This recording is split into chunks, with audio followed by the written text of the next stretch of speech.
तो जय हिंद प्यारे बच्चों, क्लास 10th का बायोलॉजी का चैप्टर 5 नियंत्रण एवं समन्वय के एनसीईआरटी पंच में आपका स्वागत है। देखिए, एनसीईआरटी के हिसाब से हमारा अध्याय 7 है, यानी कि 7वां चैप्टर है। लेकिन जब आप बायोलॉजी के हिसाब से देखेंगे तो हमारा बायोलॉजी के हिसाब से कितना चैप्टर है? 5वां चैप्टर। ठीक, इससे पहले हमारा टोटल 4 चैप्टर था। चारों चैप्टर का एनसीईआरटी पंच आपको करा दिया गया है, आप जाकर चैनल पर देख सकते हैं।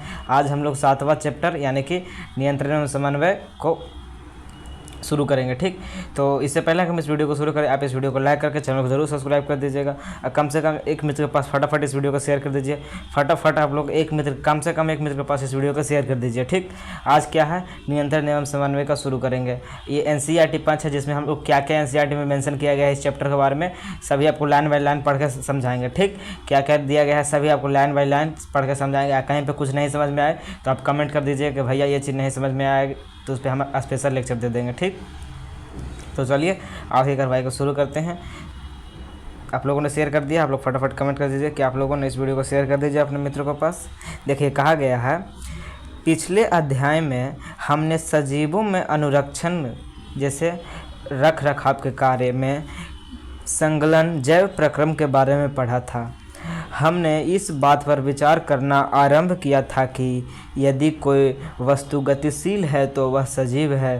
पादप में इस तरह की कुछ गतियाँ वास्तव में वृद्धि का परिणाम है। एक बीज अंकुरित होता है तो वह वृद्धि करता है, और हम देख सकते हैं कि नवोद्भित कुछ दिनों में गति करता हुआ मृदा को एक ओर से ढकेलता बाहर निकल जाता है। ठीक, ढकेल कर। लेकिन यदि इसकी वृद्धि रुक गई हो तो यह गतियाँ नहीं होती। अधिकांश जंतुओं में कुछ पादप में होने वाली कुछ गतियाँ वृद्धि से संबंधित नहीं है। एक दौड़ती बिल्ली, झूले पर झूलता बच्चा, जुगाली करती भैंस, ये गतियाँ वृद्धि से क्या कारण नहीं होती है। ठीक, जुगाली मतलब जानते हैं? जुगाली करती भैंस मतलब कि जब भैंस खाना खा लेते उसके बाद देखिएगा तो वो बैठ के अपना मुँह चलाते जाते, उसी को कहते हैं जुगाली। तो ये सब वृद्धि क्यों होता है? ये सब वृद्धि से सजीवों का पहचान नहीं हो सकता है। कोई दौड़ रहा है, कोई झूला झूल रहा है, तो इससे सजीवों का पहचान नहीं होता, यही कहा गया है। आगे देखिए, ये सब समझना चाहते नहीं, ये सब ऐसे चैप्टर के बारे में इंट्रोडक्शन है, तो इसको एनसीईआरटी में दिया गया, इसलिए आपको कहेंगे लाइन बाय लाइन पढ़ के पढ़ाएंगे, तो लाइन बाय लाइन वैसे पढ़ा रहे हैं। सब याद करने के या समझने की कोई ज़रूरत नहीं। ठीक, लिखा गया है दिखाई देने वाली इन गतियों को हम जीवन के साथ क्यों जोड़ते हैं? इसका एक संभावित उत्तर यह है कि हम गतियों को जीव के पर्यावरण में आए परिवर्तन की अनुक्रिया सोचते हैं। बिल्ली इसलिए दौड़ती होगी क्योंकि इसने एक चूहा देखा था।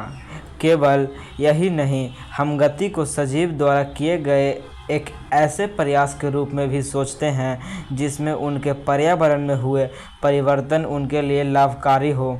सूर्य के प्रकाश में पौधे वृद्धि करते हैं, बच्चे झूले से आनंद प्राप्त करने का प्रयास करते हैं, भैंस जुगाली करती है ताकि भोजन छोटे टुकड़ों में टूट जाए और उसका पाचन भली भांति हो सके। सब तेज रोशनी हमारी आँख पर फोकस करती है, तो हम जब अपनी किसी गर्म वस्तु को छूते हैं तो हमें परिवर्तन का पता लगता है। ठीक, यहाँ कहा गया है जब रोशनी हमारी तेज आँखों पर फोकस की जाती है या जब हम किसी गर्म वस्तु को छूते हैं तो हमें परिवर्तन का पता लग जाता है, और इस अनुक्रिया में स्वयं को बचाने के लिए गति करते हैं। ऐसा प्रतीत होता है कि यदि हम इसके बारे में और अधिक विचार करें तो ऐसा प्रतीत होता है कि पर्यावरण की अनुक्रिया में प्रति ये सावधानियां से नियंत्रित की जाती है। पर्यावरण में प्रत्येक परिवर्तन की अनुक्रिया से एक समुचित गति उत्पन्न होती है। जब हम कक्षा में अपने दोस्तों से बात करना चाहते हैं तो हम ज़ोर से चीखने की अपेक्षा फुसफुसाते हैं। स्पष्ट रूप से कोई भी गति उस घटना पर निर्भर करती है जो इसे प्रेरित करती है। अतः इस तरह की नियंत्रित गति को पर्यावरण में विभिन्न घटनाओं के अभिज्ञान से जोड़ा जाना चाहिए जो अनुक्रिया के अनुरूप गति करते हैं। दूसरे शब्दों में सजीवों को उन तंत्रों का उपयोग करना चाहिए जो नियंत्रण एवं समन्वय का कार्य करते हैं। बहुकोशिकीय जीवों में शरीर की संगठन के सामान्य सिद्धांत को ध्यान रखते हुए यह कह सकते हैं कि विशिष्टकृत ऊतकों का उपयोग इन नियंत्रण तथा समन्वय क्रियाकलापों को किया जाता है।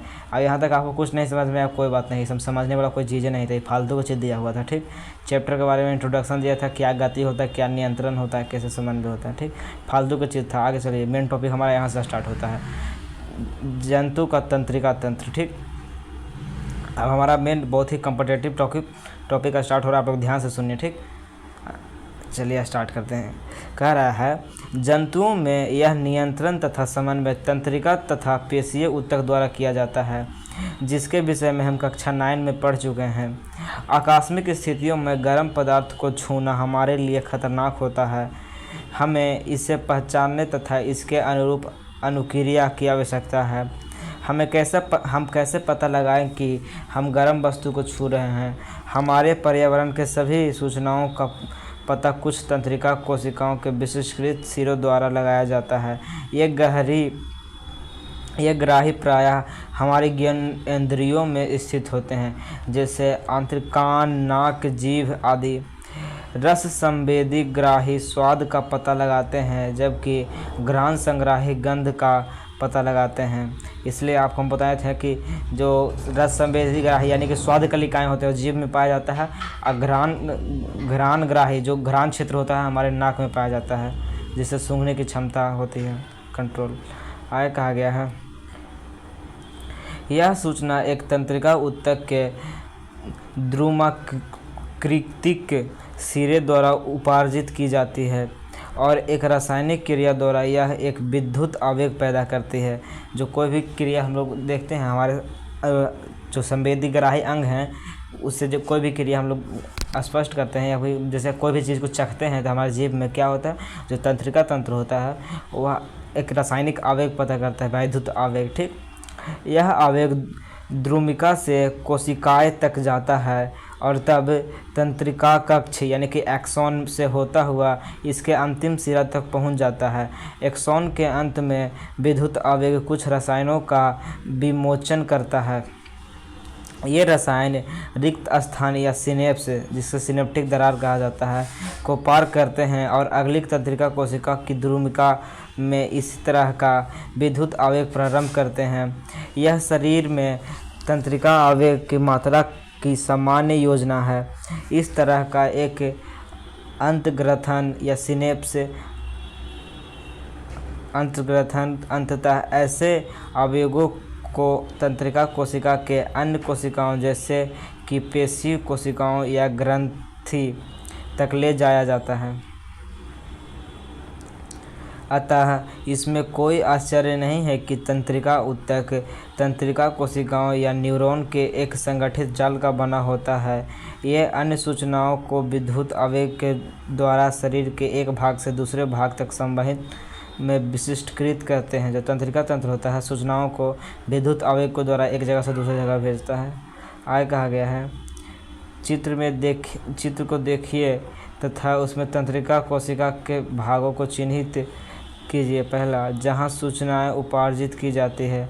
दूसरा, जिससे होकर सूचनाएं विद्युत आवेग की तरह यात्रा करती है। तथा तीसरा, जहां इस आवेग का परिवर्तन रासायनिक संकेत के रूप में किया जाता है, जिससे यह संचित हो सके। लेकिन चित्र तो दिया ही नहीं है, तो आप लोग गूगल से चित्र डाउनलोड करके उसमें आप लोग इस को खोज लीजिएगा जो टॉपिक दिया गया है। ठीक, आगे चलिए। आगे कहा गया है जब नाक बंद होती है तो क्या आप चीनी या भोजन के स्वाद में कोई अंतर महसूस करते हैं? यदि हाँ, तो आप सोचते होंगे कि यह क्यों होता है। इस तरह के अंतर जानने के लिए और उसके संभावित हल खोजने के लिए पढ़िए तथा चर्चा कीजिए। जब आपके जुकाम हो जाता है तब भी क्या आप इसी तरह की उपस्थिति का सामना करते हैं? आगे प्रत्यावर्ती चाप के बारे में दिया गया है। ठीक, तो यहाँ पे बताया गया था कि तंत्रिका तंत्र में कैसे नियंत्रण होता है। ठीक, तंत्रिका तंत्र में एक्सॉन, द्रुमिका इस सब के बारे में बताया गया था। आप लोग कोई भी रेफरेंस बुक से पढ़े होंगे तो आपको समझ में आया होगा। एनसीईआरटी का ऐसे भी बहुत लैंग्वेज हार्ड होता है, तो इसमें पहला बताया गया था तंत्रिका तंत्र के बारे में। ठीक, जिसमें बताया गया है कि आवेगों के रूप में एक जगह से दूसरे जगह पे चालन होता है। किसी भी जो संवेदनग्राही कोशिकाएं होती है वो संवेदनों को ग्रहण कर आवेगों के रूप में संचालन करती है। ठीक, आगे चलिए, प्रत्यावर्ती क्रिया के बारे में बताया गया है।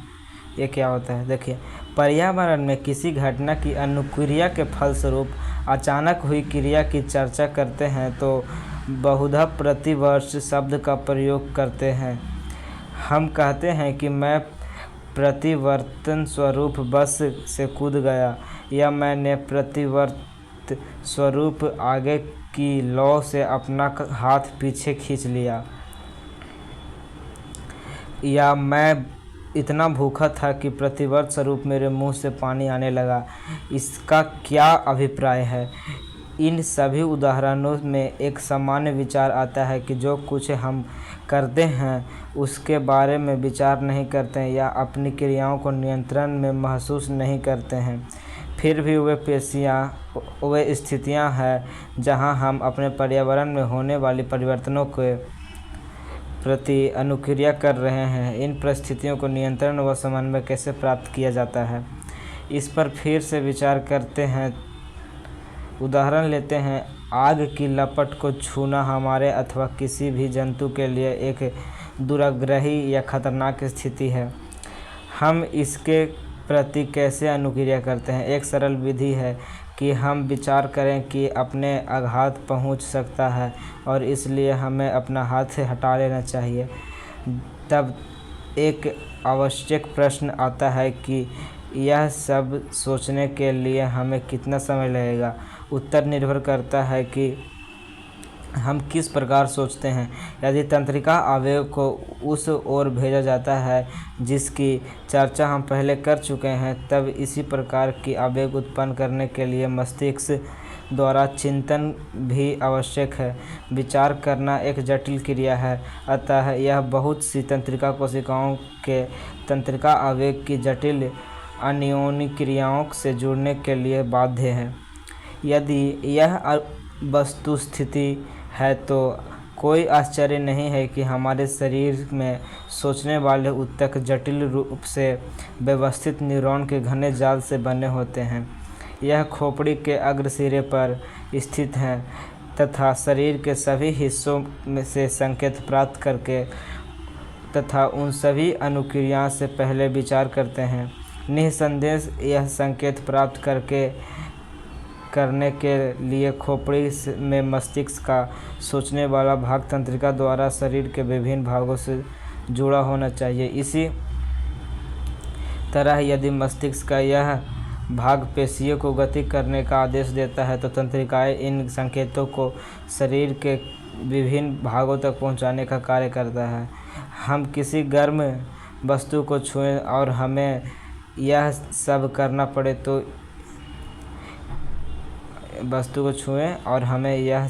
पड़े तो इसमें काफ़ी समय लगेगा कि हम जलन महसूस कर सकें। शरीर की डिज़ाइन किस तरह इस समस्या का हल करती है?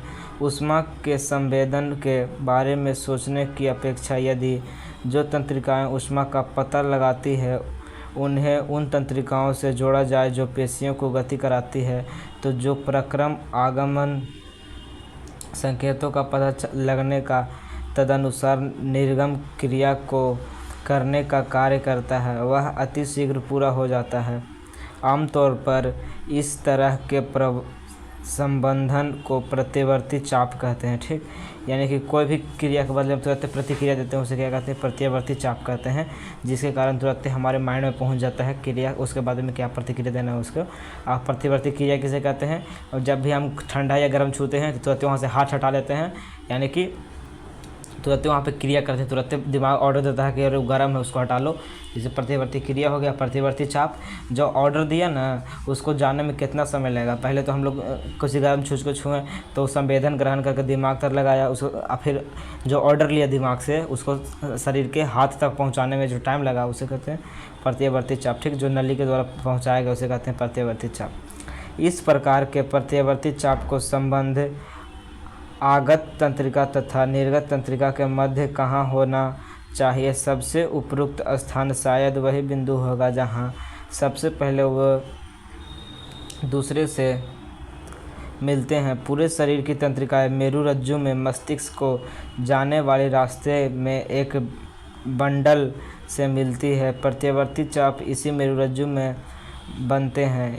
यद्यपि आगत सूचनाएं मस्तिष्क तक भी जाती है। अधिकतर वस्तुओं में प्रत्यावर्ती चाप इसलिए विकसित हुआ है क्योंकि इनके मस्तिष्क के सोचने का प्रक्रम बहुत तेज नहीं है। वास्तव में अधिकांश जंतुओं में सोचने के लिए आवश्यक जटिल न्यूरॉन का जाल तो अल्प है या अनुपस्थित होता है। अतः यह स्पष्ट है कि वास्तविक विचार प्रक्रम की अनुपस्थिति में प्रत्यावर्ती चाप का दक्ष कार्य प्रणाली के रूप में विकास हुआ है।